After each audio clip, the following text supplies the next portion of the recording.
ಶೇಷದೇವರು ಪರಮಾತ್ಮನ ಆಸನರಾಗಿದ್ದಾರೆ. ಏನಂತಾರೆ ಶ್ರೀಮದಾಚಾರ್ಯರು? ತತ್ಪಾದ ಪಂಕಜ ಮಹಾಸನತಾಮವ.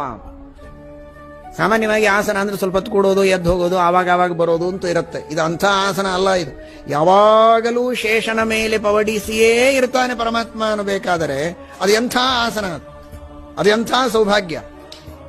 ಒಂದು ಕ್ಷಣ ದೇವರ ದರ್ಶನ, ಮಿಂಚಿನಂತೆ ದೇವರ ದರ್ಶನ ಆದರೆ ಸಾಕು ಅಂತ ಕೋಟಿ ಕೋಟಿ ಜನ್ಮಗಳ ಸಾಧನೆಯನ್ನು ಮಾಡಬೇಕಾಗತ್ತೆ. ಬರೀ ದರ್ಶನ ಅಲ್ಲ, ದರ್ಶನ ಈ ಕಡೆಗೆ ಸ್ಪರ್ಶನ ಎರಡೂ ಕೂಡ ನಿರಂತರವಾಗಿ ಪಡೆದುಕೊಂಡಿದ್ದಾರೆ ಅಂದ್ರೆ ಎಂತಹ ಸೌಭಾಗ್ಯ, ಶೇಷದೇವರ ಸೌಭಾಗ್ಯ. ಇನ್ನೇನು ಬೇಕು ಬೇರೆ? ಅಂದ್ರೆ ಶ್ರೀಮದಾನಂದ ತೀರ್ಥ ಭಗವತ್ಪಾದಾಚಾರ್ಯರು ಶೇಷದೇವರ ಬಗ್ಗೆ ಹೇಳುವಾಗ ಏನು ಆರಿಸಿಕೊಂಡ್ರು ನೋಡ್ರಿ.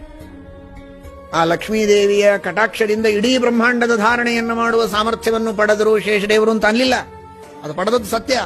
ಆದರೆ ಎಲ್ಲ ಅವರ ಮಹಿಮೆಗಳಲ್ಲಿ ಒಂದನ್ನ ಆರಿಸಿ ಹೇಳೋಣ ಅಂತ ಆರಿಸಿಕೊಳ್ಳುವಾಗ ಬ್ರಹ್ಮಾಂಡದ ಧಾರಣೆ ಮಾಡಿದ ಮಹಿಮೆಯನ್ನ ಆರಿಸಿಕೊಳ್ಳಿಲ್ಲ, ದೇವರಿಗೆ ಆಸನವಾಗಿದ್ದ ಮಹಿಮೆಯನ್ನ ಆರಿಸಿಕೊಳ್ಳುತ್ತಾರೆ ಶ್ರೀಮದಾಚಾರ್ಯರು. ತತ್ಪಾದ ಪಂಕಜ ಮಹಾಸನ ತಾಮವಾಪ.